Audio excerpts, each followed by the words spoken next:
Well, it's a wire. So that's I don't know how to check that, to be quite honest with you. So I can. It makes you sound really old when you say back in my day. Well, I thought it would be funny me telling Sherman back in the It makes me look old.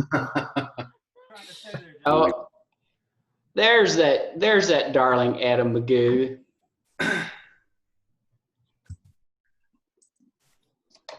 There we go. I want to say thank you all for dressing up.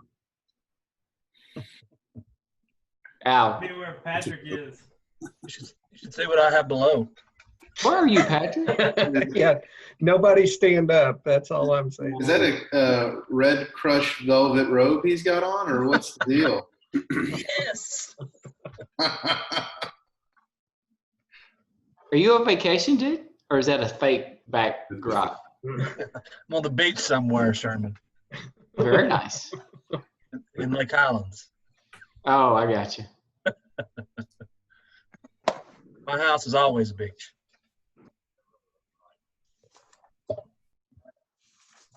Just a walking party.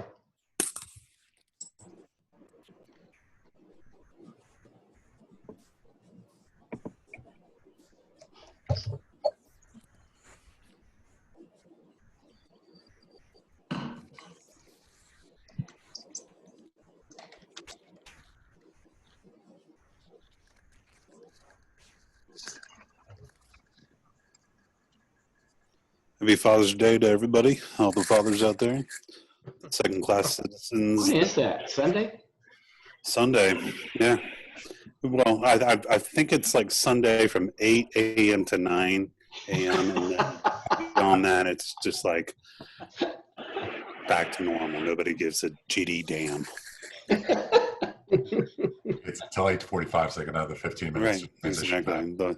It's a straight countdown, like 5, 4, 3, 2, 1, done. Go mow the lawn. Like, okay, yeah. Well, happy Mother's Day, GD Right. GD Right. It's always Mother's Day. Yep. Starting to get a few more people in. This is good.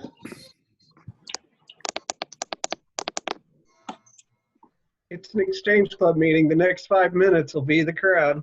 Right. They're all I do have socially one thing. drinking in the next Zoom room. I know at the beginning of all this stuff, there were supposed to be these online poker games going on or something that I wanted to get a part of and get in on one of those. Hey, Adam, we can't hear you all that clearly.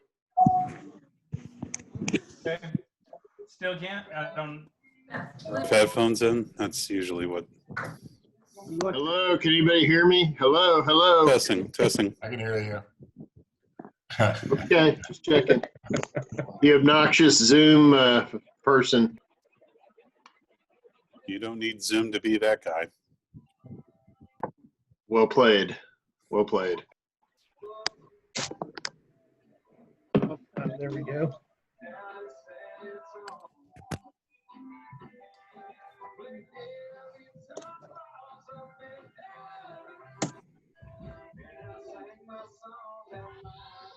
Somebody at a bar? You have music going.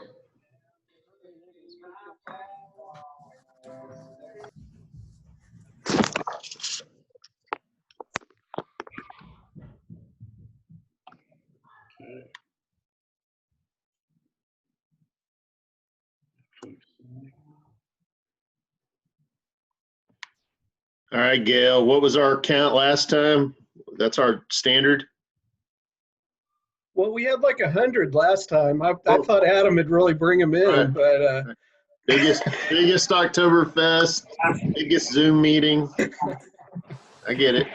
no. Gail, the spouses are hiding in the background right now. Oh, I got you. Until after the secret handshake and all that stuff. I mean, So we probably have double what it says. that's Hey, true. We've got Jania Turner. I like it.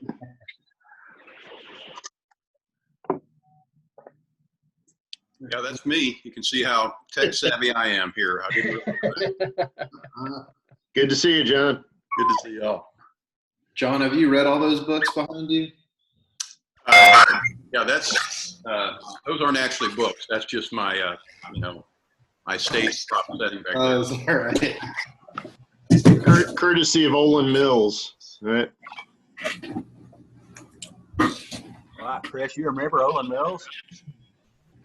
Man, it was every year there or Sears for family photos. Didn't Pete shave his beard off? Did, yeah. Yeah, I didn't want to go to the barber, and the long hair with the beard was a little much. You know? So I sheared it Try to off. support that. Got some of those, Oh my God. those bush trimmers, the big ones, big scissors. Who's the Wookiee that just showed up in the middle? Peach, I'm right there with you. Hey, you can go to a barber shop now, just FYI. Yeah, I could. Don't do it, Jay. It's a trap. Stay strong. Deeds, tell me that's a background. Yeah. Yeah, it's from the last place we went before the lockdown. Went to, what was it, Watercolor? We got a Jay Walker sighting. Jay Walker. We got, looks like Dietz at the KC pool. Indeed. You got that 6 to 10 slot. No? And sun's out, guns out. Let's see it. You're on mute, Dietz. So.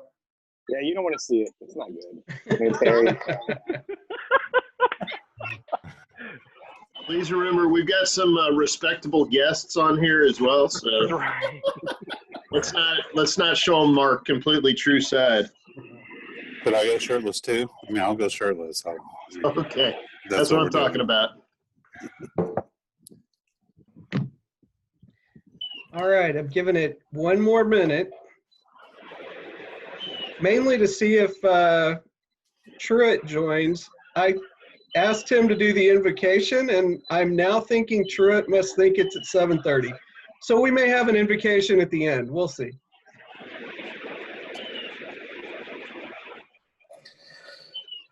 Oh boy. Nice.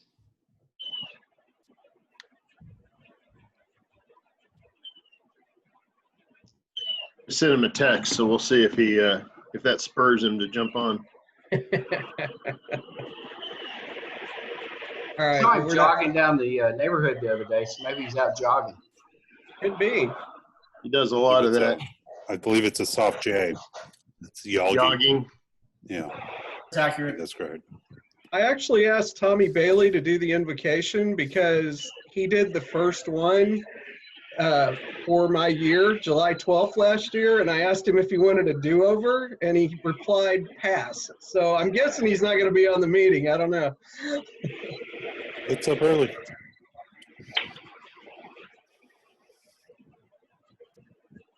All right. Well, we're not going to wait. We're going to go ahead and get started. Thank you all for joining our second Zoom meeting.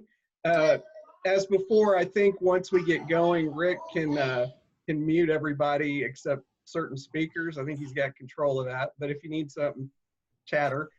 But before we get to that, and I think before we really open the meeting, I was just going to ask, does anyone have any guests that they would like to introduce that are joining us tonight? Yes, I do. Sherman. And I'll probably destroy her name. Louisa Del Rosa is on with us today. Louisa, are you there? I am. Thank you so much for having me, y'all, and thank you, Sherman, for inviting me. Welcome. Thank you. Anyone else? I know several of you have your spouses. If you want to introduce them, fine. If not, I understand that as well. Yeah, Dr. Boyd is here to fact check everything that's presented. Good to know. Good to know. Hey, Gail, I've got a guest. Please. I've got Mac Harrison with me. He's a neighbor, Lake Highlands kid, moved back and raising his family here. So welcome, Mac. Everybody, thanks for having me. Welcome. All right, welcome. Absolutely. My husband Jack is here, and he knows most of you, so carry on. Jack. Who was that? To say hi, Jack, at the same time. Not I in an feel like we should airport. have. Yeah. I Not missed with you him. this year, Jack, since we didn't get to do the scholarship breakfast, but welcome. Anybody else? I can't really see. I'm looking at a big picture of me, so. All right. We're going to go ahead and get started. So if you would, I am going to do the invocation, unless I'll give Truett one more chance. Truett, are you out there? All right. If you would please join me in a word of prayer. Dear Lord, we just thank you so much for this opportunity to gather. I thank you for all the members of this club, the service we provide to the community, and just ask that you would continue to open our eyes to the opportunities to serve you and Lake Highlands. Just thank you for our guests who've joined tonight. Thank you for all the families represented by this Exchange Club and for protecting them. We just ask your guidance as we go forward. It's in your name we pray. Amen. Amen. Just a couple of quick announcements that I have, maybe actually only one. As you know, we will not be having our annual 4th of July parade this year due to circumstances. We don't have to get into all of that again. We did look at several other options and considered some other things that we might try and do. But for various reasons, just the various restrictions and trying to get crowds together, we came up with some other ideas that were going to involve a cash layout that didn't feel right at this time, given where we are, not having had our spring benefit concert, which is still currently scheduled for August, but who knows. And with Oktoberfest seeming more and more doubtful as it draws nearer, we really are trying to conserve the club's funds, not that it's all about money, and to give Chris Brown and his new board the opportunity to hit the ground running on July 1st. So we don't have anything formal scheduled for that date. Apologize for everyone who, we got several ideas that the board looked at, and it just wasn't going to work out this year. So would encourage everyone to celebrate the 4th with your family, friends, whatever you're comfortable with doing this year. So that's where we are on the 4th of July. I've had a few other questions from people about questions about where we are as a club financially and things like that. We're not going to jump into that tonight, although after we adjourn the meeting, if people want to hang around, we can talk. But I do think that Chris and Michael Bailey, the next program chairman, are considering a kind of business meeting coming up probably early mid-July, inducting some new members, things like that. And we'll probably do more of a dive at that point on where we are financially this year at this point. So I just wanted to get that announcement out there.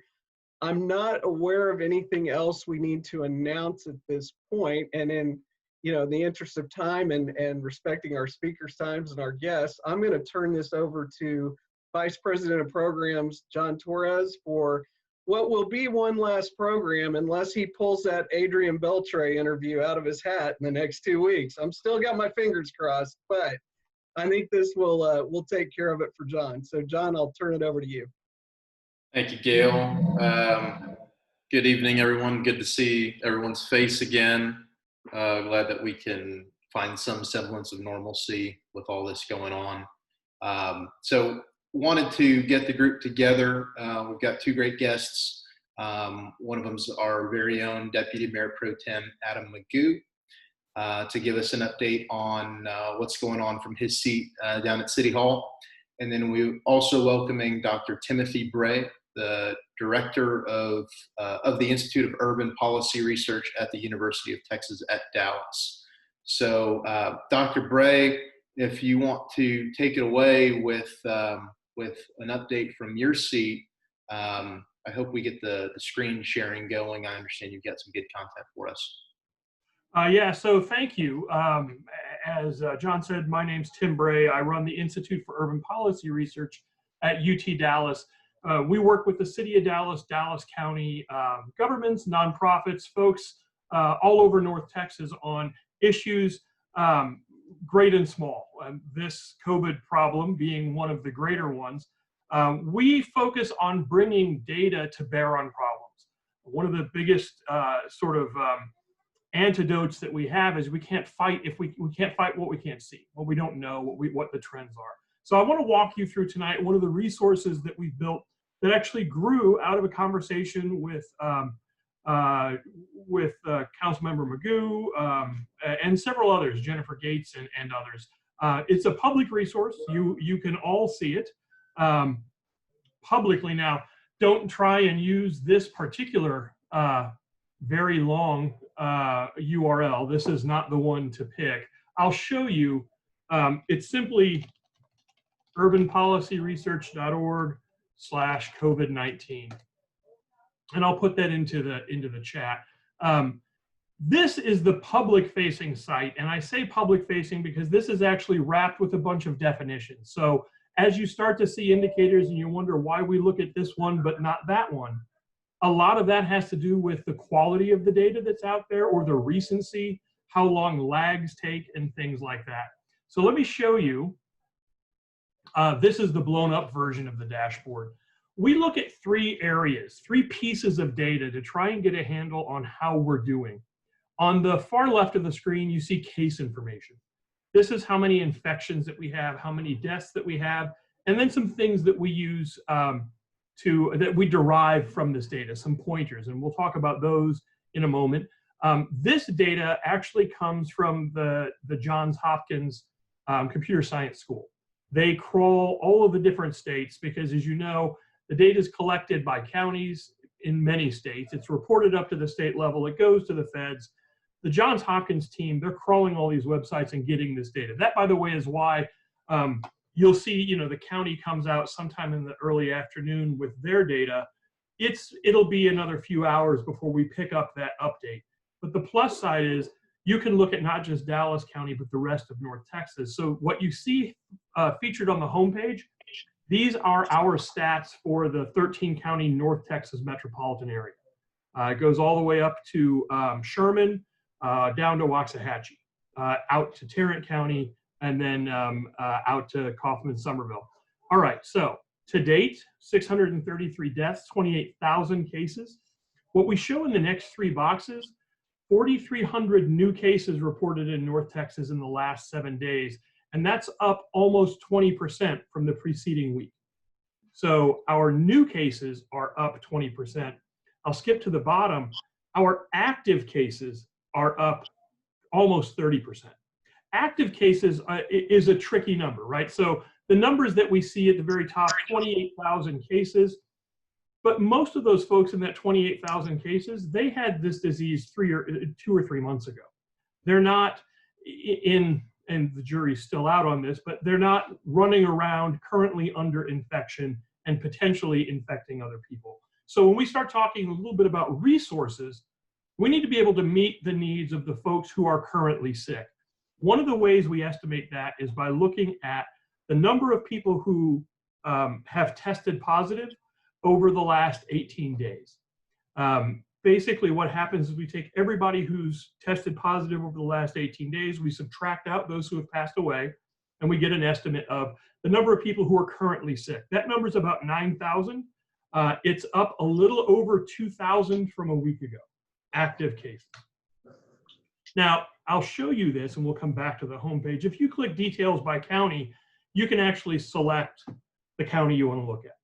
So Dallas County, 2,300 new cases, up 16%, 5,000 active cases, up 21%, and our deaths are up 12% over last week. So these are not good numbers. The numbers I'll show you at the bottom, this is a little bit more scientific, but in infectious disease, we talk about a concept called the doubling time. At our current rate of growth, how long will it take the number of cases out there to double? Right now, our 14-day doubling time, meaning looking at our growth over the last 2 weeks, will double in about 27 days. That's really, really good. At the very beginning of this outbreak, we had a doubling time around 2 to 3 to 4 days.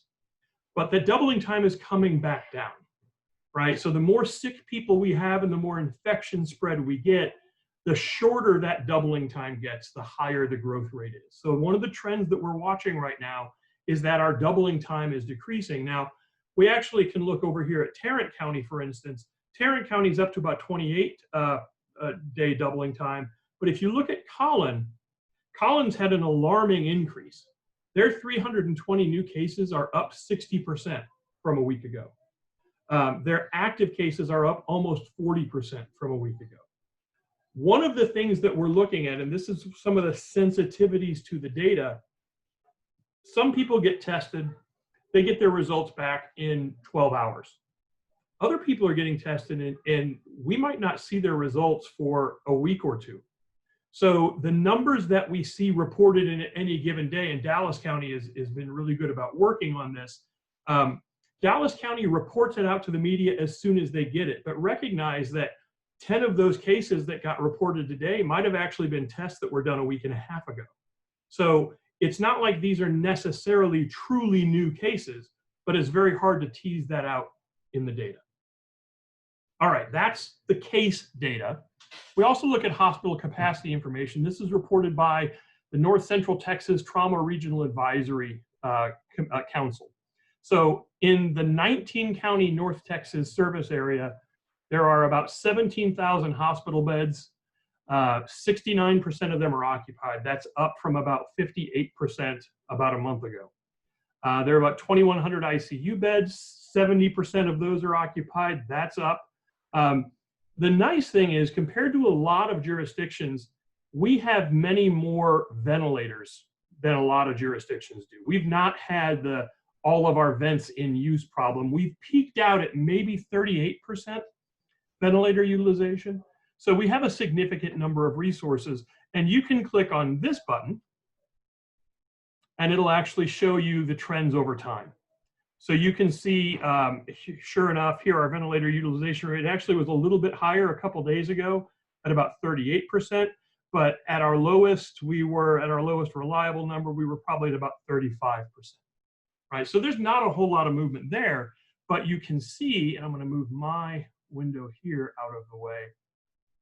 This is our COVID patients in the hospital, lab confirmed COVID patients in the hospital, and that number is up significant. It's up 24% from last week. The hospitals are really starting to show,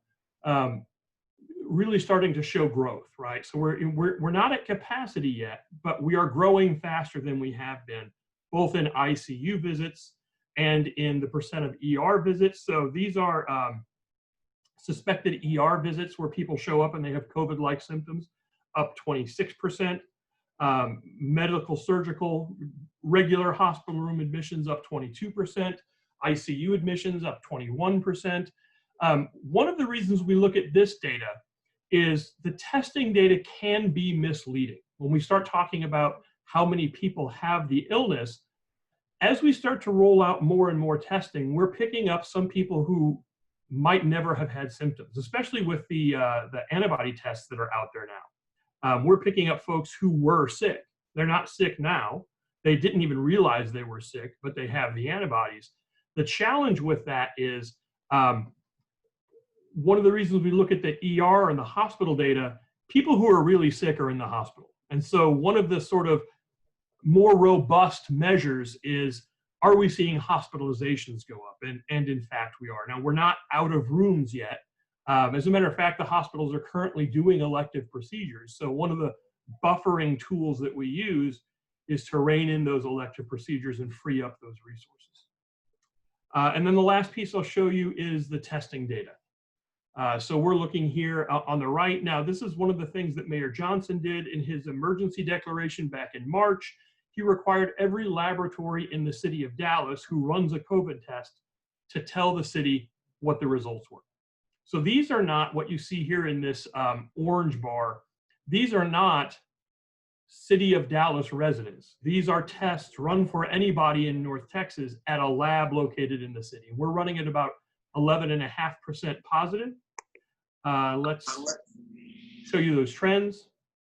So you can see the city was trending down and it picked back up about a week after Memorial Day. one of the things a week and a half after Memorial Day. One of the reasons we haven't seen the biggest spike we could have is because it was raining on Memorial Day, and there weren't that many opportunities for people to go out and have what we call mixing events, places where diseases spread. The last dashboard I'll show you, it just went live today. I don't even have a button for it up here. We're calling it the North Texas Improvement Dashboard, but this is counting the number of days of consecutive good things, right? So when we talk about days of decreases in the number of deaths, days of decreases in active cases, a lot of the numbers are out there. My own university, for instance, is looking for 14 days of decreasing doubling time, 14 days of decreasing COVID hospitalizations, things like that. Sadly, almost all of these numbers are zero for North Texas. If we zoom a little bit on Dallas County, you'll see that don't change that much. We have had a decrease in doubling time just over the last day, but not much of a decrease. And we have had a decrease in the percent of tests that are positive over the last 2 days. Even though we're testing more people, we're seeing lower positivity rates. We're now at about 11.9 running. So a lot of data thrown at you in a very short time. I just want you to know this is publicly available. And as you're using it and you get, as you're using it, you've got a question, you wonder, email us, iupr@utdallas.edu. It's right here on the homepage. But, a lot of the visualizations that you see, we've put up there because people thought of new and interesting ways to look at the data, different cuts they'd like to see, things like that. So with that, I'm happy to sort of throw it open for questions. That was a big brain dump, by the way. Sorry. Thank you, Dr. Bray. I'll be moderating the questions, both for you and for Council Member McGough after his part. So we've got a few coming in initially. Jimmy Conway adds that he's going to be driving down church in his own 4th of July parade for folks that are interested. I said that. We got a question from Greg Duvall on your hospital occupancy rates. Are those all occupants or are those COVID specific? Yeah, the numbers you see here are all hospital beds, right? And this is sort of getting at do we have the capacity to absorb much more illness? So yeah, we're at about 69% of our beds occupied across the board, regardless of illness. Got it. Okay. And then we've got another question on the statistics that you're showing. Is do we have those stats available by age group, demographic, or can we drill down any further than what is presented? Yeah, so we would like to be able to do that. One of the things that we've run into, and Dallas is a great example, Dallas sits in several counties. If you go to the Collin County or the Denton County or the Dallas County website, the age ranges they report are broken out differently, right? So even the ability to just go to those 3 websites and add them up, we're working with, Denton County has been very, very helpful. They've exposed a lot of their data in a way that we can access it electronically, but we're not there yet with Dallas County and we're not there yet with Collin County. So that would be the trick, is to get them to all line up, then we can cut them in that way. Got it. So a couple more questions coming in. Do those numbers include, or I assume those numbers don't include people who have definitive symptoms of COVID-19 but do not get tested? Because there's no way to... Correct. The case information does not include presumptive positives. It includes known positives. But the hospital information, if you drill back to one of the other pages, we actually look at suspected COVID patients in the hospital. One of the reasons is a lot of times when somebody comes into the ER, they just count it as a suspected COVID illness because they don't have time. They'll get the test, but they'll get that test back in maybe 2 or 3 days, depending upon the hospital and the vendor. Got it. Does a couple more coming in here. Sorry guys, if I can't get to all of them. If someone gets tested more than once, how does that skew any totals? They're in here. And that's one of the things that happens with testing data. And this is a big topic among the hospitals. folks who are going to the hospital for elective or even non-elective procedures are getting tested. They're asymptomatic. They're not complaining of COVID symptoms, but they're getting tested. That negative goes into the results, right? And so that's one of the reasons that you see that, that percentage go down. What we don't have yet is widespread community testing where we go out and test everybody and understand how prevalent this disease is. So that is one of the challenges with the data. Okay. Good question from Chris Poteet. I thought these were anonymous. Is this not anonymous? Did I just get outed?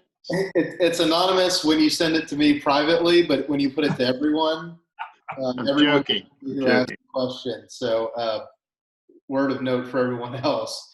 So and I think this is a great question, you know, as we consider what decisions we're making as a parent, as an employee, or as an employer for some of the folks on the call today. What should we be paying attention to in particular? What of these data points are bigger in your mind than others? You know, I know there is, let's say, if some are concerned, the media is fear mongering on some of this, depending on where you sit on the scale. Talk us through that, please. Yeah, so I would focus on probably two off the top of my head. The first is right down here. It's the active cases, right? And when this number is going up, right, that means that we have a greater mass of people in society who are sick. That increases the likelihood. And I'll give you a great example. I had an employee who was tested. His test results didn't come back for 8 days. Now, he was symptomatic and he had the good sense to stay home and not do anything, right? But if he decided he was going to wait to hear his test results, and in the meantime he was going to go to work or go to the bar or go to the grocery store, that increases the likelihood someone else is going to get sick. So looking at this active case number, think of it as almost a metric of what's the likelihood I'll bounce into somebody who's sick out there, right? When that number's coming down, we're in better shape. And I have 5 daughters. When the governor announced that theaters were opening, of course they never did, right? But when he announced that theaters were opening, I looked at him and I said, not for you. You're not going to the theater, right? This is, you know, it's, even though they can open, I'm looking at these numbers and thinking it's not time yet for me to make the decision for my kid to go into that space. The other number that I would look at is the hospital occupancy rates, and especially, and I'll bring that screen up, but the COVID hospitalization data, right?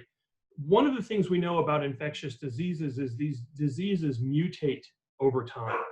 And there's been some questions out there that the latest strain that's out there might actually be more dangerous. That's an overestimation, right? But this idea that it might attack you differently, or it might be more potent, might be another way of saying it. Now, I haven't seen a lot of data on that, but some of my doctor friends have said, you know, are we seeing that?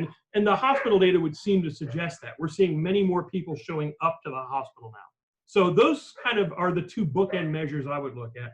How many people out there are sick, and how many people are winding up going to the hospital? Okay, guys, we've got time for a few more before we turn it over to Councilmember McGough. So I've got a question here. What, in your opinion, is needed to decrease the spread rate? If you said this was like a stoplight indicator, yellow, green, Yeah. yellow, red, kind of where do we sit on your scale? You know, how concerned are you that we need to shut everything down immediately? Where do you sit? This is a great question. So rather than thinking about government intervention a lot, I focus on, and I'm not a medical doctor, I'm a PhD, and I do a lot of data science work, but I look at how I interact with society. I leave the house, I wear a mask. I touch something at the store, I'm very conscious about where I put my hands when I get back in the car until I've had a chance to wash them, right? those sorts of things cut down on that intervention. We started going to the gym again. And the gym has a requirement that you have to wear gloves, but you don't have to wear a mask. Now, it just struck me as odd. One of my doctor friends said, you know, how does that feel? I said, well, I feel like they've made a lot of interventions that are designed to make you feel safer, but then they don't make you wear a mask. So you're breathing in, and, you know, when you exercise, you breathe more heavily. And there's nothing to filter that, right? So I look at the mask, not so much on gloves, but be conscious of where I put my hands and what I touch, and then educating my kids on that. Right. Because, yeah, like, you know, just because you can go to the movie theater doesn't mean you should. And helping them sort of think through that.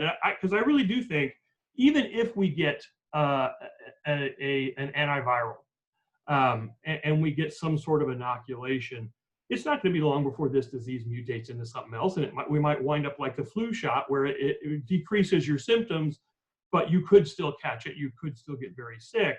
I think we have to look at how we engage with each other differently, right? Like somebody wrote in one of the guys' magazines, is the age of the handshake dead? That's a very real question. You know, I'm much more guarded about how I interact with folks. So I think that's where I lean. But if you had to put like the stoplight on it, to me, we're yellow, almost red. We're trying to get through that intersection before that light turns, and I worry we're not going to make it. Just because this has been a real uptick, and a shocking uptick over the last 2 weeks. Got it. Okay, so last question, you talked about educating your kids, and I think many of the people on this call have kids. Schools are starting back up, youth sports are starting back up, summer camps. What's your recommendation there? Is it too soon? You know, would you send your 5 daughters to those camps? No, but I also, I wouldn't send my kids to those camps, but I'm also not in it. I'm fortunate that I have a job that I can work from home, and I'm not trying to figure out how to care for my kids. That's a horrible decision to have to make. It can be done well. You know, if you are distancing kids, if you are screening kids every day for symptoms, if you're on top of those things, right, immediate isolation, contact tracing, there are things we can do to mitigate the risk. What I worry is that maybe we don't necessarily, maybe that doesn't get pulled off as nicely as we would like it to get pulled off, right? I'm on the board of my kids' youth sports organization, and that's something very real that we're dealing with, right? How do we return? Because you can go to outdoor sports, but if we're all getting in the car to carpool up to Brahms to get ice cream, we've really just defeated the effect of trying to stay apart from each other. So I used to coach soccer, and I will say, if I could have gotten the kids to stay apart when they played soccer and not all clumped together, I think we'd be in a much better spot. But, you know, I can't imagine sending my 7-year-old out to play soccer where they all do this. You know, maybe we can teach that skill finally. I don't know. That's a hard one. Got it. Well, thank you, Dr. Bray. If, I don't know if you've got to bounce now. We'd love to open up some Q&A after. I'm happy to hang out. Okay, awesome. Well, so we'll turn the program to Councilmember Adam McGough for an update from his seat down in City Hall. I'll remind everybody on the Q&A, if you don't want anyone to know who's asking the question, you have to take your group chat off of public or everyone and send it to me privately. So as a reminder, or you can text me if that works as well. So without further ado, Adam, go ahead, please. Thank you, John. Appreciate you being here and organizing all this. And it's really good to see everybody's faces on this screen. Never thought I'd miss so much the very early Friday mornings, but I do miss it. I see Representative Turner on here too. I want to thank him for his service and all that he's going through as well. It's just an insane time right now. I felt like in my normal duties as just the council member, I was at capacity before all this started. As soon as COVID hit, I was appointed as the chair of the basically the entire recovery committee for anything and everything related to the COVID incident. And that changed my life in that moment. And what's been going on more recently, as we talk about all the issues with with social justice, criminal justice, our protests and everything else, well, I'm also the chair of the public safety committee for the city. So in everything in that regard has changed. And I think any one of these would have probably killed me. But to that point, last week, as I was getting ready to lead the first public safety committee after everything that's happened with the death of George Floyd and everything else going on in our community, I started experiencing ridiculous pain and got to spend the rest of that day and running that meeting from the emergency room and dealing with a kidney stone that was 12 millimeters large for anybody of you that have had one of those before. So I spent a good portion of that meeting on morphine, so that was also interesting. And the next two council meetings, I was also dealing with the aftermath of the surgery and everything else. But I feel like I was still able to function better than some of my colleagues in some regards, but I'll leave that alone. All right, so there's a ton of stuff, as I just laid out some notes that I could get into. Some of it gets down in the weeds pretty deep. And so I'll try not to do that, and I'll go reserve the weeds for the questions when you ask those. But I would be remiss if I didn't go ahead and take a minute too and just thank Dr. Bray for his continuous, not just availability, but his willingness to dig into this. Yep. You know, from day one, when we first had to Google what coronavirus meant, we were relying on Dallas County for all of the data that we got. And I got in a big kind of fight with everybody early on because they started reporting that we had a case here in Lake Highlands, and it was starting to spread everywhere, and we just didn't think that information was true. And I couldn't get the county to tell us anything. We couldn't get the county to give us the data and deal with the contact tracing, and we're still dealing with some of that right now. But through the work of Jennifer Gates and Dr. Bray, he has been able to navigate a lot of these spaces and get us the information that helps guide some of our decision making, because it's even worse trying to make really important decisions and not having good data to go on. And so I am deeply grateful for your work in this. Thank you for being here tonight. But he's been kind of the star of our ad hoc committee as it relates to getting us actionable information that we can work with. And so I'll just kind of skim the surface with the COVID stuff. Everybody's living it. You kind of feel it. Following up on some of the comments Dr. Bray made too, today was one of our ad hoc meetings. We didn't meet last week. It's been a couple weeks.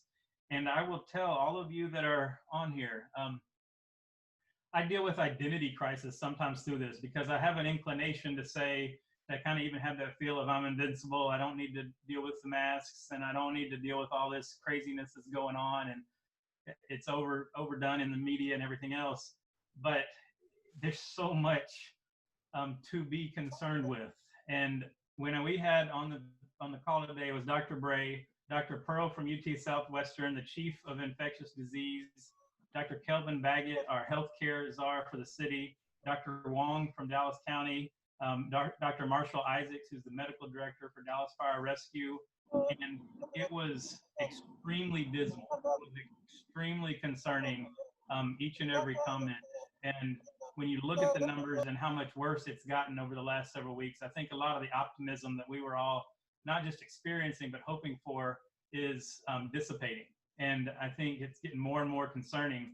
I saw the questions about our kids, and I got to go celebrate a postman that's celebrating 35 years of service in the Lake Highlands community today, and got to go talk with him. And a lot of neighbors were all out, about probably 20% wearing masks, the rest not, just wanting to enjoy a little bit of outside. It's probably okay. And then we all huddle together and love on this postman. And I take my kids with me, and and I make them wear masks. I think we're trying to be an example as much as we can. And, you know, we're not 10 steps crossing the street away from this. And I look over and my son has his mask off and he's rubbing his eyes, his nose, and, you know, getting the sweat that formed under the mask and all that. It's just, we're dealing with strange times. And I think we are not yet at the worst of this. And I don't know a lot of the answers to the questions, but I know it's concerning. And since then, I've had 3 calls with people that are either our youth commissioner for District 10 that worked from our high school just got confirmed with COVID. Someone I teach with at El Centro is just getting confirmed, and it's just a mess. So what did we do? We quickly did needs assessments. One of the biggest needs was our kids. I think most of you are all familiar with that. I won't go into the details, but a lot of members of our club, the Lake Highlands Junior Women League, stepped up like none other. 100 Women of Lake Highlands funded. I think we're now up over 300,000 meals that just our small little group here in Lake Highlands, working with RASD, North Texas Cares, Cafe Momentum, stepped up and fed our kids, and are still feeding even into this time, into the summer, kids and families that didn't have that food resource.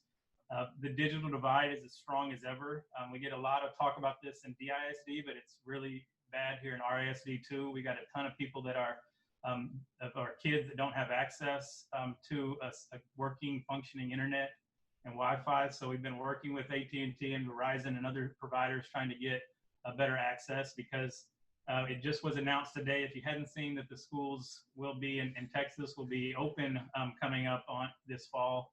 However, that's going to be up to the superintendents of each district to determine what that ends up looking like. And so we'll still see what's happening there. But we kind of divided and conquered on our committee. I mentioned Jennifer Gates. She has a healthcare background. She jumped into a lot of the healthcare issues and started dealing with, as we had to set up an entire backup hospital at the K. Bailey Hutchinson K. Bailey Hutchinson Convention Center. We had to stand up a whole homeless assistance center, because as you increased the spacing requirements between the beds at the shelters, they couldn't have as many people there. And so they immediately increased the homeless population by about 300 or so. Those folks have been in our center at the K. Bailey Hutchinson as well. We dealt with, I mentioned the school issue. Councilman Resendez is a former DISD school board trustee, and so he was able to step in that regard.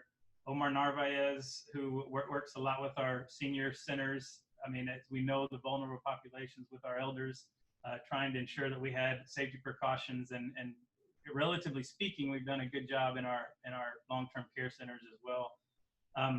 Councilmember Blewett, he's been one of my fun friends on this. He's one of them early on that kind of was of the opinion, we don't need to be doing anything, all this is overblown. And he's been trying to work with us as we converted entire code compliance department, shifted from normal code inspection to trying to enforce as it relates to a lot of these orders that were coming out and are still coming out. The most recent being this debate between our Judge Jenkins and the governor as to what we can do to require masks. I saw one of the questions earlier, to mask or not mask. The advice given to us from the experts is unwavering, absolutely mask, and there's no even question about it.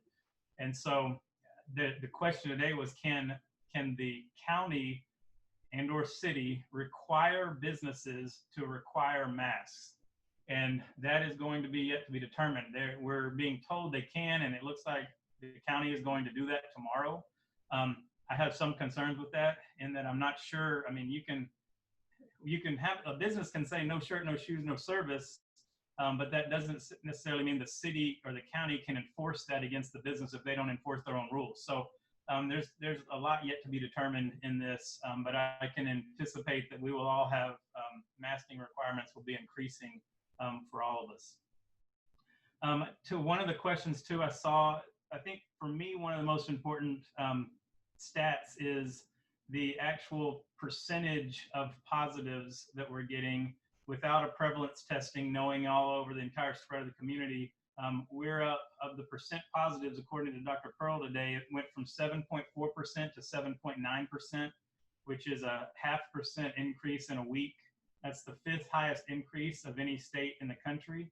And we also, Texas ranks 46 out of 50 states as it relates to the testing rate. So that gives you just an idea of where we are on the lack of getting enough testing, as well as the increases we're having for the positive testing rates that's happening right now. Again, just some of the information that's coming out and dealing with some of the issues that we're dealing with. I'll leave COVID aside for a minute. We can come back to questions there if we need. Public safety. I mean, everybody's watching, everybody's seeing. Some of us are attending protests. Some of us are angry at the protests. There's just a lot going on. And for the most part, the biggest, I think, impactful issue for Dallas right now that's coming out is this really strong mantra of defund the police. And I will tell you, I do understand some of where that's coming from. I do think it's more of a talking point, a tagline, than it is a reality of what we're facing. We have a budget. We have a very large budget. And as of the recent briefing this past Wednesday, our budget shortfall for this year, considering the lack of sales tax increase as we can estimate right now, and we're still dealing with last year's property taxes, so you don't have that much of an impact on that yet. It will be next year's budget. But it went from about a $60 million hole to about $10 million. As you know, we furloughed about 500 employees. There's a lot of other savings going on and dollars not being spent. But we're still going to be, we did not get the FEMA money from the feds as it related to the tornado damage, which is a huge impact, about a $16 million impact as well. There are a lot of us, myself included, that are committed to not raising the property tax rate. The last 3 years, we've lowered the rate, even though our values are still going up and taxes we're paying are still going up. From the city's perspective, we've lowered the rate and we're committed not to raise it. That being said, there's going to be lots of cuts that we're all going to feel. We're in an opening cycle right now. I think I have some of those dates if you're interested in it on some of these documents, but we're in the second phase of reopening. I think, let me see the latest. The athletic fields, athletic leagues, playgrounds, and spray grounds are opening June 19th. That just was approved at the park board today. The pools are proposed to open July 6th, or right after the July 4th. Summer camps, July 6th. Those are the ones that are at Dallas parks, are connected to the parks. Recreation centers, phase 1 with summer camps is July 6th. The 25 centers are going to open to the public on August 17th. And so on from there. But that gives you some idea of what's opening. We're still dealing with skeleton crews as it relates to staff at City Hall, and most people are still working from home. So going back to the public safety budget, I anticipate that there will be a great deal of pressure for reductions in the public safety budget. Now, what does that really mean? First of all, I'll tell this crew, and I've said it publicly, I am not supporting the reduction of any police officers in our city. I'm still of the opinion that we were just weeks ago and the past several years that we're a number of officers down. And that being said, there are a lot of issues with what we call on our officers to do. And so I think the way I'm referring to it, and makes most sense to me, is there is a need for some specialization as it relates to our public safety and our police officers. What does that mean?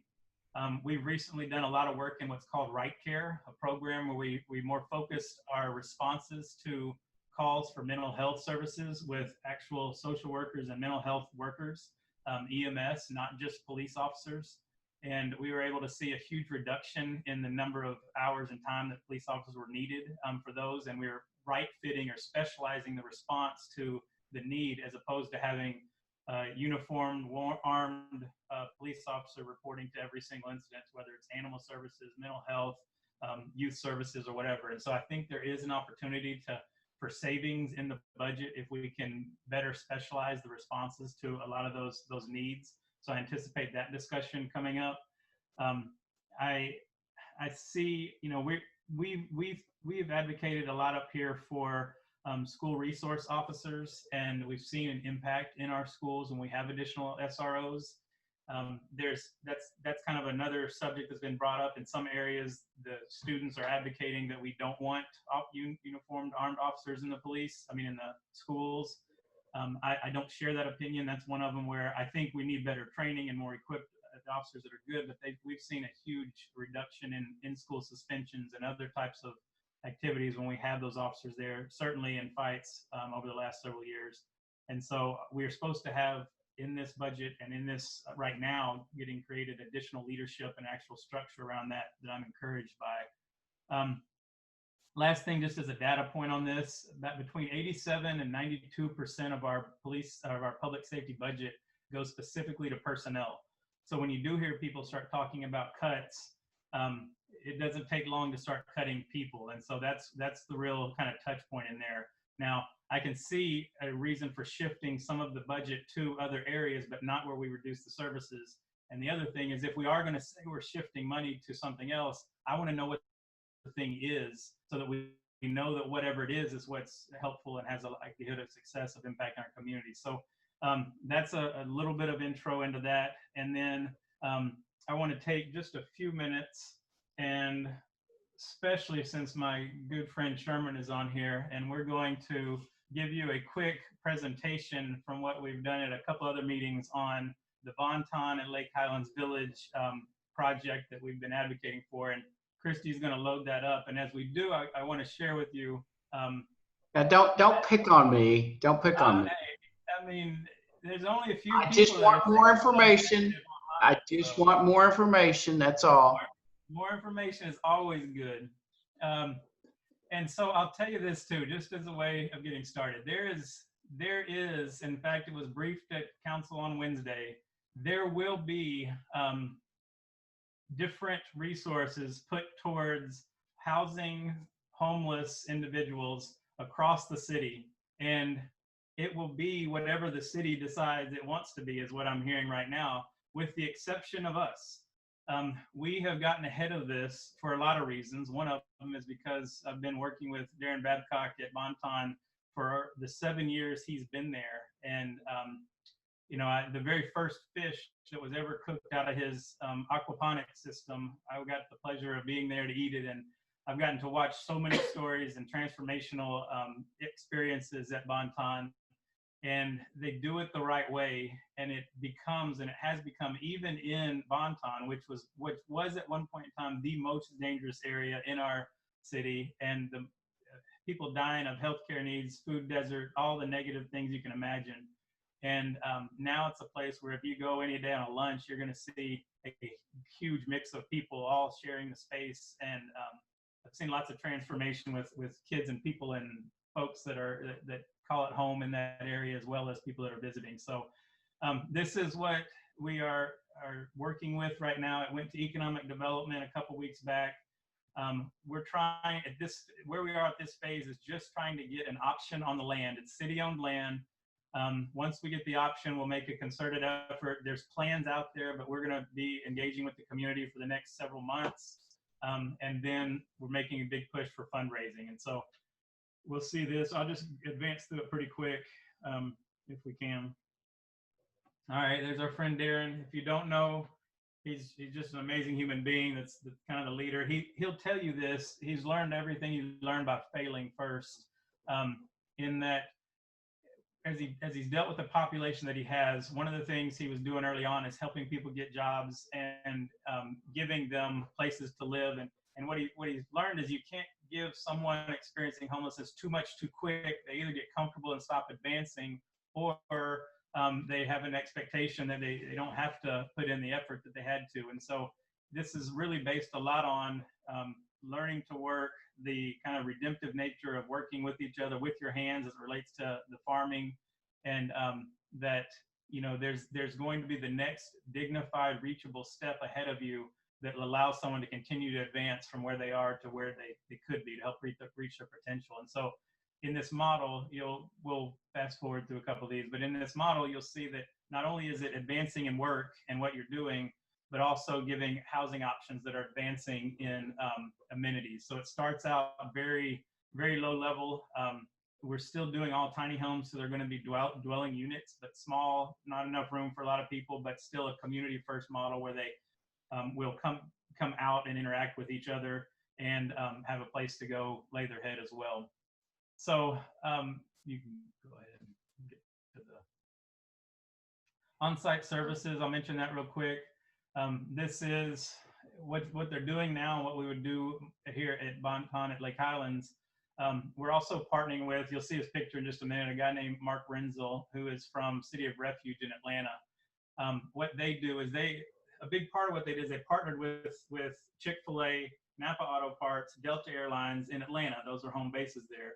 And created a pipeline essentially of workforce training and development, and having folks that were going straight from their jobs, they're working, they're training into working at some of these other businesses, and had a great level of success at turning out some really, really good employees out of that. And so there's a big part of this is having that kind of training, along with the personal financial management, all the other wraparound training and classes that you can see here.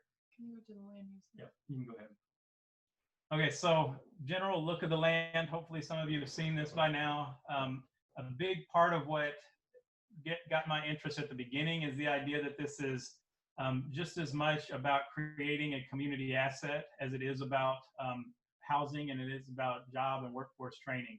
So there'll be a restaurant. There'll be one of the big asks I've had for a number, especially the younger folks in this area, both around 635 and Forest and in Hamilton Park, is to have an area of co-working space, general office space people can share and co-work just like we see in other areas of the city, along with training facilities and area outside. So you'll have that top space is looking at a multi-story, but a co-working space, a coffee shop, and potentially a demonstration bakery. They have some a whole nother deal with making jelly, and they have, if you haven't had the BONTON honey butter, you're missing out on life, and so you need to go check that out. But there's a lot of other kind of fringe benefits that go along with what they produce there. The restaurant cafe, it's been doing great in BONTON, and we're looking at different models. Again, it'll come from whatever the community decides they want, but even post-COVID, trying to look at how that changes. There's a lot of people wanting to be involved in that. Building 5 is kind of the farm work area, but also farmers market, and there'll be an outdoor and open area space for events, meetings, community involvement.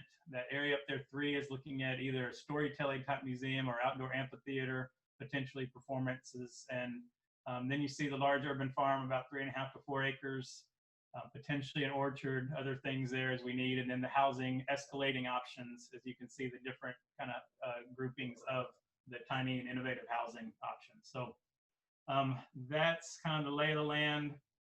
Right now, we're looking for almost totally private funding, not using the city funds. The only funds that I have potentially committed, assuming they meet the fundraising requirements, would be I have some District 10 specific economic development funding that I can allocate towards a project like this.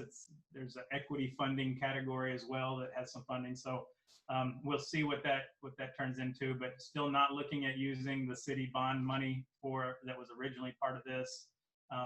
And so that has led a lot of other council members supporting it as well, because I'm not taking other city funds. Let's see what else on that.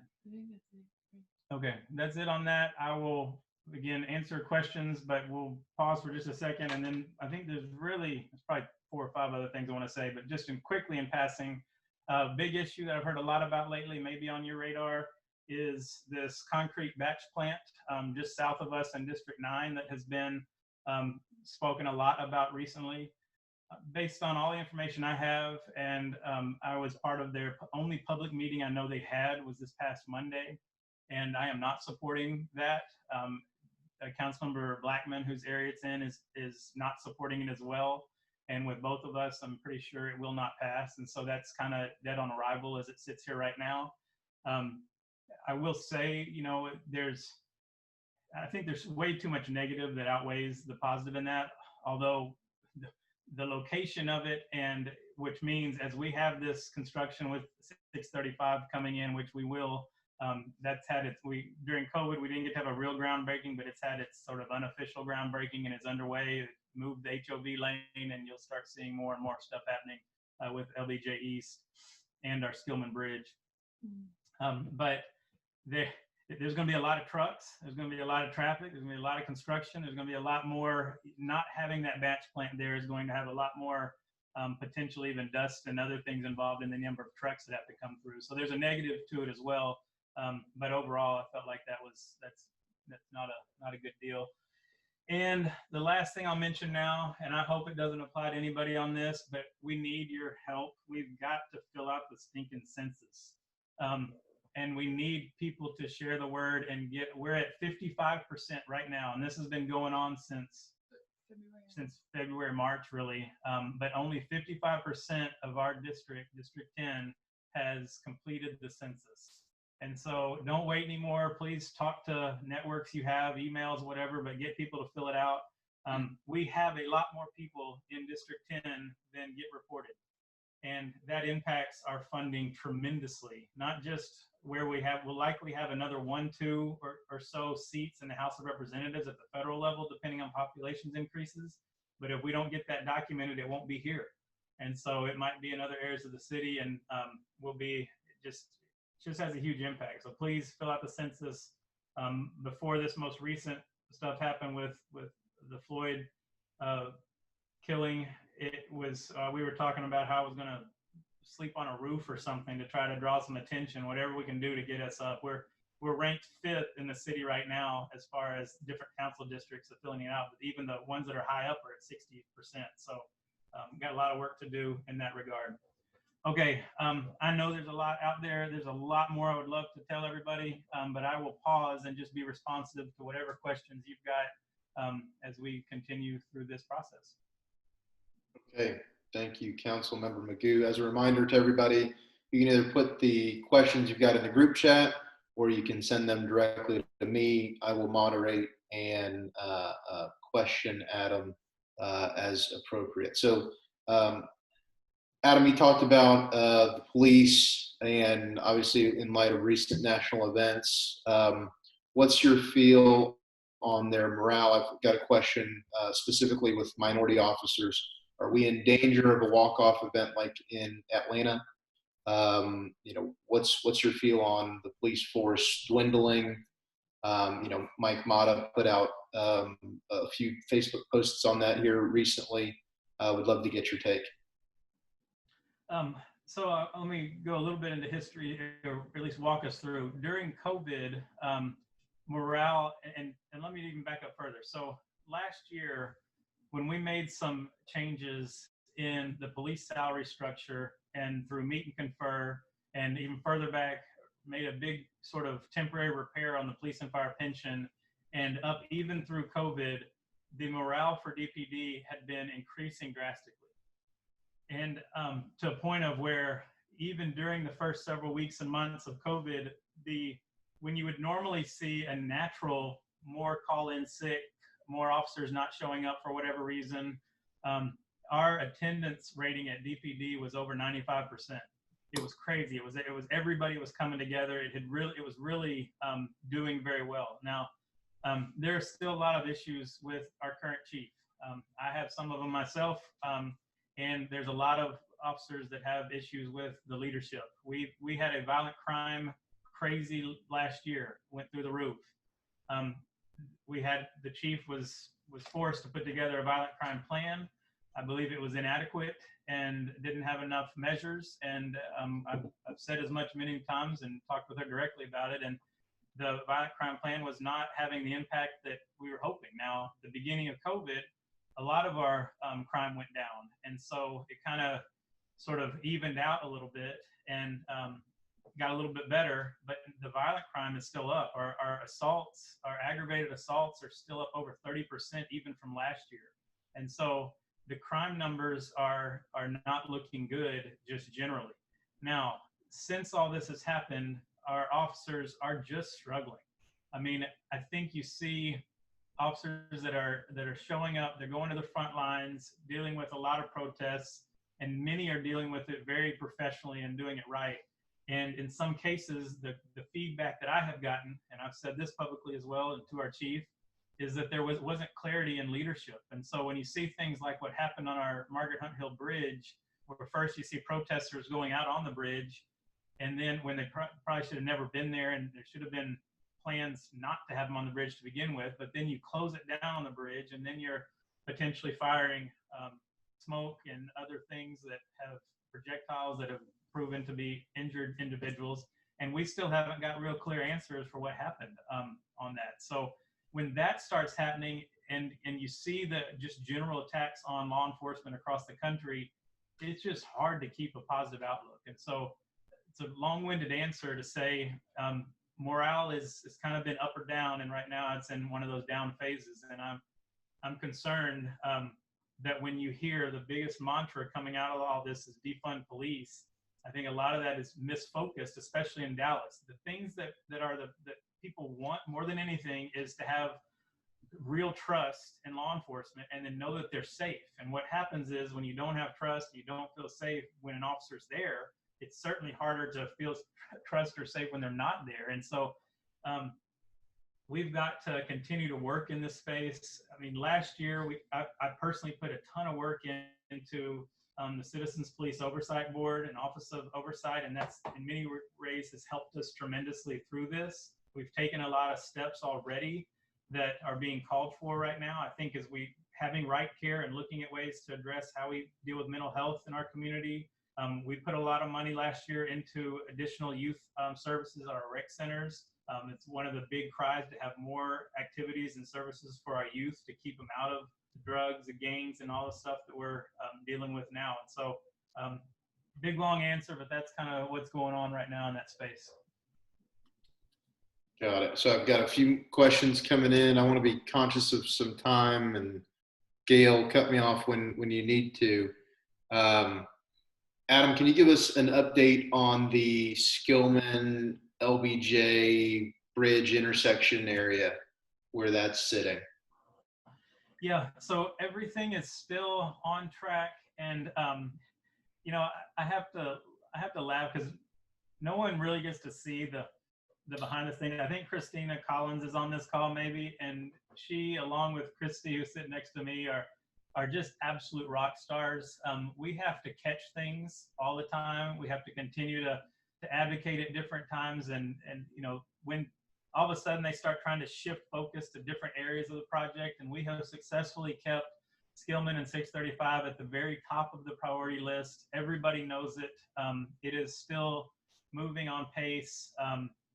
And if I can get the specific timelines for you, I don't have them on the top of my head right now, but everything's moving forward. As I said, we've expedited. There's additional money in the contract for the design build for the bridge to come in on time and early, and so that's still the focus as it relates to timing. It looks like we're dealing with moving the utilities until early 2021, and the, let's say, completion of the whole project by 2024. The new added part that I don't know if I've shared with this group that was a little bit frustrating to me, but part of it, they're going to build an entire temporary connector bridge next to where the Skillman Bridge is while they construct and put in the main bridge with the bike lanes and the connecting and everything, and then take that bridge out. And so my thoughts were, if you're going to build it close. Let's do kind of a deck park type thing or something like that, but they don't build it the same quality. So everything's on pace, still moving forward. There are times, and there may be a time, I've had to threaten it a few different times, that we will get our whole LBJ Now group back together again, and even almost planned a trip to Austin for the Transportation Commission, because we just got to make sure they keep hearing our wheel squeak. Got it. Can you give us an update on Project Safe Neighborhood at Forest and Abrams? Project Safe Neighborhood. PSN, Department of Justice Program, U.S. Attorney's Office. One of our attorneys there, or works there, is a guy named PJ Meidel. He has been again a rock star for a number of reasons, working for the U.S. Attorney's Office.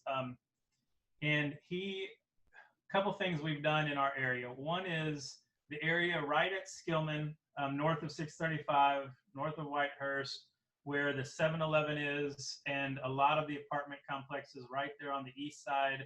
It rose to the level of being one of our crime hotspots over the last 6 months to a year. Earlier this year, January, pulled together all the apartment owners, about 5 different apartments right there. A new owner came in, a guy named Michael Voss, bought the vineyards there, and have decided to quit having everybody hire all their separate security companies that were working certain hours here and not here, and all the bad guys knew how to move around and navigate the various different security folks. And so they all got together and hired the same security team, and they were able to strategically deploy.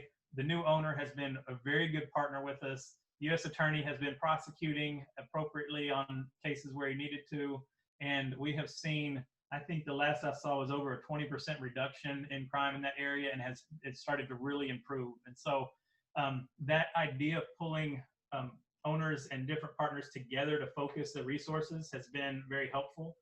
We've done some of that at Forest and Aldelia, and right now we are putting the same kind of work together with Project Safe Neighborhood around the Greenville and Forest intersection in that area, all the way up to Greenville and 635, to really focus on a current plan. Right now, there's still a lot of activities and other things going on in that area. So current plan, but also anticipating what I want to be able to say to going back to our BONTON project is not only are we coming in with economic development, investment, and resources and assets to the community, but we're going to have a whole crime reduction plan in advance of all this coming in. And so PSN has helped tremendously with that.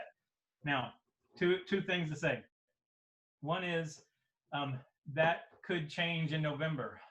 What tends to happen with PSN is it's directly from the president.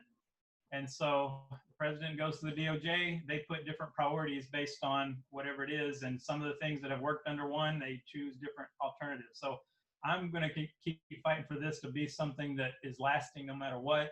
But that is something to pay attention to that could happen. You know, some of what they're saying is they're trying to keep things where whatever we do has to be done before November. So we'll see what happens there.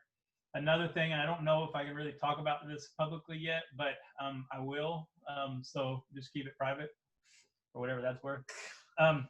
We have made an offer, and we have from way back in a 2006 bond package under my dear friend Bill Blades. He put money for land acquisition for park and rec type facilities in an area north of 635 going up to serve the Forest Aldelia area. We have never been able to deploy those resources because we couldn't find space to either put some kind of rec facility or park or green space that would work and that we could afford. And we have made an offer on a piece of property that includes the strip center where our boxing gym is. And I sit here, as I sit here now, I believe we didn't at first because we were too low, but I believe we've got a favorable position there where we may be able to look at going in, taking part of that out, creating some green space and some asset there that would, I believe, transform that area. Project Safe Neighborhood has been a partner with us in that and would like to provide some funding for some community engagement and other type of activity. All this hopefully happening before November. So that's the latest there. Awesome. Thank you, Councilmember McGough, for the update. Dr. Bray, thank you for your content and speaking to the club. I'll turn it back over to Gail and encourage folks to hang out after. Thanks, John. Thank you again, Dr. Bray. Thank you, Adam. Very informative. A lot of information came at us fast, and I appreciate you hanging around. I'm sure some people may want to hang around and ask more questions, but you know, being mindful of everyone's time and to get past that awkward, do I stay on or drop off, we're going to go ahead and adjourn the meeting. So I would just like to take 1 minute to thank everyone for attending. Thank you for your patience, especially the last few months. And it's probably my last opportunity as president just to say thank you for the opportunity to serve. I'm looking forward to helping Chris next year. I know he's got a lot of great things planned, and you'll be hearing more about those soon. So with that, I am officially going to adjourn this meeting, and feel free to hang around for a few minutes and ask questions if you want. So, meeting adjourned.